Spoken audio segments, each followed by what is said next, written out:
हथेली का गुरु पर्वत किसी जातक को बहुत ज़्यादा घमंडी और अहंकारी बना सकता है। गुरु पर्वत पर उपस्थित एक रेखा व्यक्ति को जीवन में अत्यधिक सफल बना सकता है। नमस्कार, बहुत स्वागत है आपका आश्रम यूट्यूब चैनल पर। हमारी हथेली के इंडेक्स फिंगर के नीचे यह क्षेत्र गुरु बृहस्पति का होता है। अक्सर हम देखते हैं कि गुरु बृहस्पति पर कई प्रकार के चिन्ह मिलते हैं, जिसमें क्रॉस का चिन्ह है, कभी यहाँ पर वर्ग का चिन्ह होता है, तो कभी यहाँ पर कई प्रकार की रेखाओं के भी चिन्ह देखने को मिलते हैं। सर्वप्रथम हम ये जानेंगे कि गुरु पर्वत की स्थिति शुभ कब मानी जाती है। यदि ये पर्वत उभार लिया हुआ हो, ऐसा प्रतीत हो कि यहाँ पर गद्देदार है, मांसल है और उभरा हुआ है तो हम मानेंगे गुरु पर्वत हमारा शुभ अवस्था में है। यदि आपके हथेली का यह स्थान सपाट हो, दबा हुआ हो, गड्ढा हो, तो आपका गुरु अशुभ अवस्था में हो सकता है। जिन जातक का गुरु पर्वत अशुभ या शुभ अवस्था में नहीं होता, ऐसे जातक का जीवन उद्देश्य विहीन होता है। ऐसे लोगों के जीवन में कोई बहुत बड़ी क्रांति नहीं होती। वो व्यक्ति केवल अपने जीवन को जिए जाते हैं, जीवन में कोई विशेष परिवर्तन नहीं हो पाता है। परंतु जब हम देखते हैं कि हमारी हथेली का गुरु पर्वत उभार लिया हुआ है, यह स्थान गद्देदार है, तो ऐसे व्यक्ति का जीवन में बहुत अच्छी सफलता भी पाते हैं। अब आइए हम ये जानने का प्रयास करते हैं कि गुरु पर्वत अक्सर हम देखते हैं कि अपने स्थान से कभी शनि की ओर खिसक जाता है, तो कभी फिंगर की ओर, तो कभी ये लाइफ लाइन की ओर। क्या होता है इसका अर्थ? यदि आपका गुरु पर्वत ऐसा लगे कि इसका उभार, यहाँ उभार करने का अर्थ होता है कि ये स्थान ऐसा लगे कि ये केंद्र है और ये उभरा हुआ है, परंतु आपको लगता है कि इसका उभार इस तरफ में हो रहा है, अर्थात ऐसा लग रहा है कि पर्वत जो है थोड़ा सा शनि की ओर झुक रहा है और बृहस्पति पर्वत का उभार केंद्र में ना होकर उसका उभार शनि की ओर आ रहा है, यहाँ आ रहा है। तो हम ये समझेंगे कि गुरु पर्वत का झुकाव शनि की ओर है। जिस गुरु पर्वत का शनि की ओर झुका होता है, ऐसे व्यक्ति आत्मज्ञानी होते हैं। ऐसे व्यक्ति अपने ज्ञान का उपयोग धन कमाने के लिए करते हैं। आत्मज्ञानी होते हैं, नॉलेजफुल व्यक्ति होते हैं, काफ़ी शांत और गंभीर होते हैं और अपने ज्ञान को कर्तव्य की ओर ले आते हैं, कर्म की ओर ले जाते हैं और इनसे इनको धन संपदा भी काफ़ी मिलती है।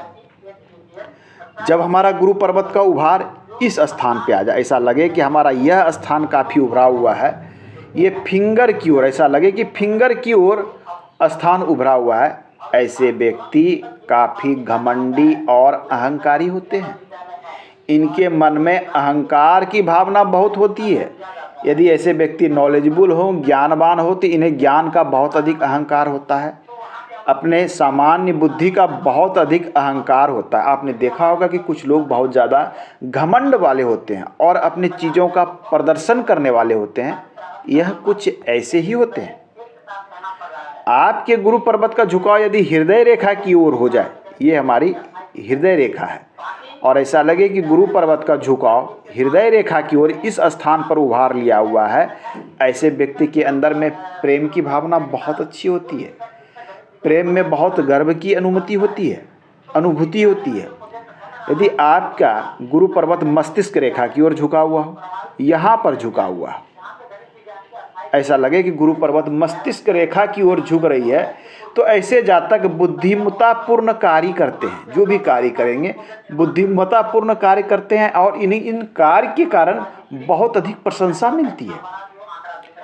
किसी जातक का यदि गुरु पर्वत लाइफ लाइन की ओर झुका हुआ रहता है, ये हमारी जीवन रेखा है, और आपके पर्वत का झुकाव यदि इस स्थान पर बहुत अधिक उभरा हुआ ऐसा लग रहा है, तो ऐसे व्यक्ति को अपने फैमिली को बहुत अधिक प्राथमिकता देते हैं, अर्थात परिवार ही सब कुछ होता है ऐसे व्यक्ति के लिए। अब आइए हम जानते हैं, कभी कभी देखते हैं कि हमारे गुरु पर्वत पर एक ऐसा चिन्ह सा मिलता है जिसे क्रॉस का चिन्ह कहते हैं। ये क्रॉस का चिन्ह बताता है कि ऐसे व्यक्ति के प्रेम संबंध बहुत अच्छे होंगे। ऐसे व्यक्ति को पत्नी पक्ष या ससुराल पक्ष से बहुत अधिक लाभ होता है।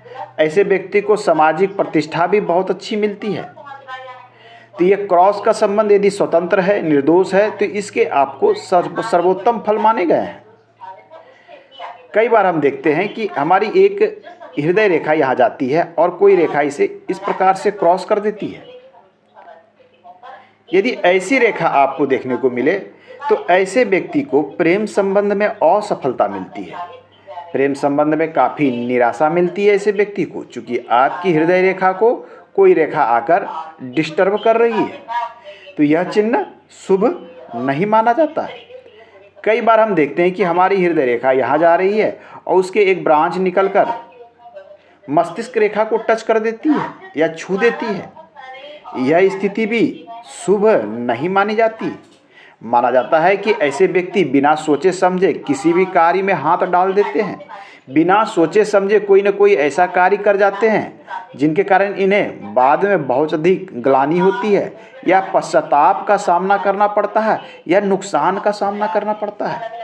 तो आपके हथेली में यदि हृदय रेखा झुककर मस्तिष्क रेखा को छूती हो या फिर इसका कोई एक ब्रांच निकलकर मस्तिष्क रेखा को छूता है तो आपको विशेष सतर्क रहने की आवश्यकता है। कई बार हम देखते हैं कि हमारे गुरु पर्वत पर एक त्रिभुज सा चिन्ह मिलता है, परंतु ये ट्रायंगल का चिन्ह हजारों दसों हजार व्यक्ति की हथेली में से किसी एक ही व्यक्ति की हथेली पर होता है। यह त्रिभुज का चिन्ह राजनीतिक सफलता का चिन्ह माना जाता है। माना जाता है कि जिनके हथेली में त्रिभुज का चिन्ह है ऐसे व्यक्ति अच्छे राजनेता साबित होते हैं। ऐसे व्यक्ति को राज्य द्वारा अच्छा लाभ प्राप्त होता है, समाज में अच्छा मान सम्मान प्राप्त होता है, इन्हें लोग दूर दूर तक जानते हैं। कई बार हमारे गुरु पर्वत पर हमने देखा है कि एक सिंगल रेखा दिखती है। यदि सिंगल रेखा आपके गुरु पर्वत पर है, ये उच्च सफलता का द्योतक है, अर्थात जीवन में ऐसे व्यक्ति बड़ी सफलता को प्राप्त करते हैं। ये रेखा कई बार एक से अधिक आपको देखने को मिल सकती है। कई एक रेखा हो तो ऐसे व्यक्ति का ज्ञान या बुद्धि कई एक क्षेत्र में बढ़ जाता है, जिनके कारण ऐसे व्यक्ति को अच्छी सफलता जीवन में नहीं मिल पाती है। कई बार हम देखते हैं कि रेखाएं आपस में उलझती हुई सी रहती है, एक रेखा दूसरी रेखा को इस प्रकार से काट रही है। तो आपस में उलझती हुई रेखा भी गुरु पर्वत पर बिल्कुल शुभ नहीं मानी जाती है। ऐसा माना जाता है कि ऐसे व्यक्ति को अपने कार्य में अच्छी सफलता नहीं मिलती है, ऐसे व्यक्ति अपने कार्य में उलझे रहते हैं और सफलता को प्राप्त नहीं होते हैं। तो आपने सीखा, आज के अंक में हमने देखा कि गुरु पर्वत और गुरु पर्वत पर होने वाले कुछ चिन्ह किस प्रकार हमारे जीवन में असर डालते हैं। मिलते हैं अगले अंक में, हम पुनः बात करेंगे। धन्यवाद।